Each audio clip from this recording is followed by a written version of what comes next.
2021, during the height of COVID, I was working from home. After a long day of meetings, I drove through a brutal snowstorm to visit family.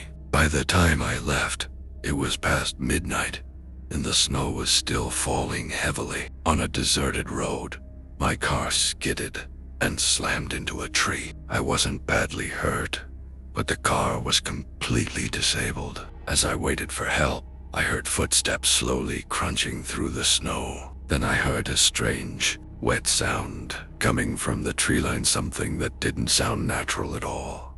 I stepped out of the car and called into the darkness, trying to see what was out there. There was no response. Moments later, something slammed into my car window. When I looked down at the snow, I noticed boot prints circling my car. Dark stains marked the ground around them. Following the trail with my flashlight, I found a deer lying motionless in the snow. Something about it was terribly wrong, far beyond what an accident could explain. When I returned to my car, my stomach dropped. Something had been placed inside something that made it clear I was not alone out there. I ran down the road until headlights appeared in the distance. It was my father.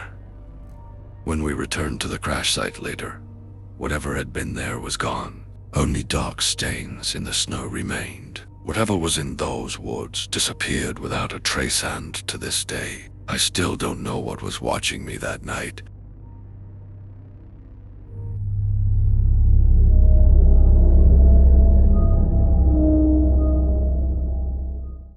I should explain something first.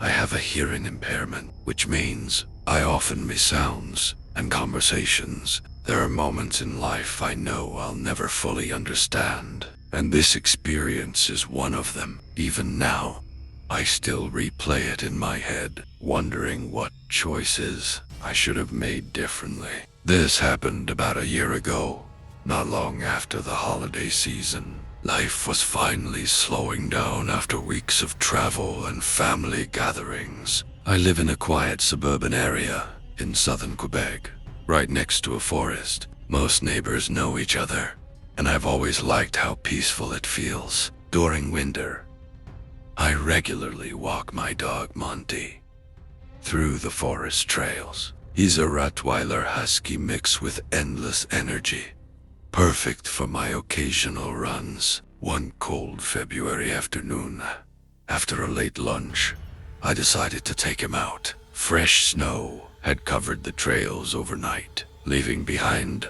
a clean white landscape broken only by footprints from earlier walkers. After about 30 minutes, we reached a fork in the path. One trail looked untouched. Feeling confident in my sense of direction, I chose it. The path opened into a clearing where I stopped to use the binoculars I'd received for Christmas. That's when I noticed something strange near the trail line. A blue tarp stretched into what looked like a makeshift shelter. Curiosity pulled at me, but darkness was setting in, so I decided to head back. That's when Monty started acting strangely. He sniffed the ground obsessively and stayed unusually alert. I followed his gaze and froze. Large footprints far bigger than mine had appeared in the snow behind us.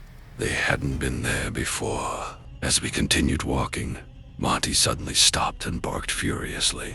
I turned around and found myself face to face with a tall man, standing barely a meter away. He wore dark snow pants and a white camouflage jacket. His hands stayed in his pockets. He appeared to be speaking, but I couldn't hear or read his lips clearly in the dim light. Unable to communicate properly, I gestured that I was hard of hearing and tried to leave calmly.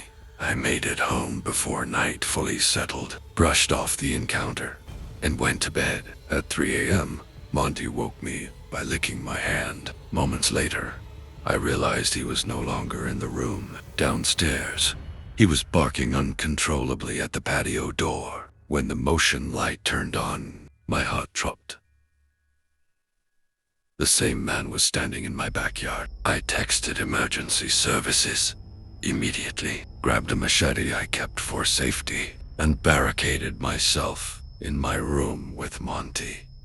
Shadows moved beneath the door. Glass shattered downstairs, but the man never made it into my room. When police arrived, the intruder was gone. The patio door was destroyed, and the backyard gate leading straight into the forest stood wide open. I never walked those forest trails again.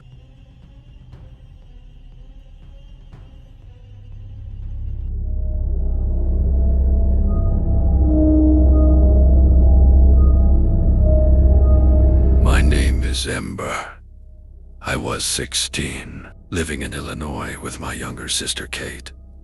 One December morning, we decided to go see a horror movie together. The film was age-restricted, but no one questioned us. Halfway through the movie, my phone rang loudly. Embarrassed, we rushed out of the theater. It was my dad, or so I thought. He texted asking us to bring him lunch because the cafe near his work in the woods was closed. It didn't feel suspicious at the time. We packed food and drove to the wooded area where he worked. When we arrived, he didn't answer calls, only texts. He told us to walk down a hill and meet him by the lake. As the sun dipped below the trees, we spotted a man sitting by the water with his back to us. We assumed it was our dad until I pulled back his hood. It wasn't him. The man turned, grinning, waving my dad's phone. Before we could react, he grabbed Kate.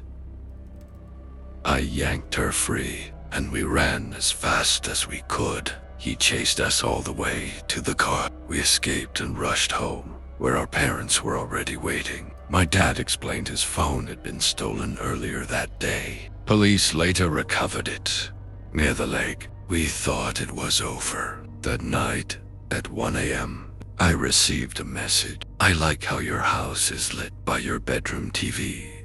I saw him outside my second floor window smiling, holding something in his hand. Glass shattered inward as my parents rushed in. Then he was gone. Police later found a tracking device attached to our car tire. He had followed us home. He was never caught.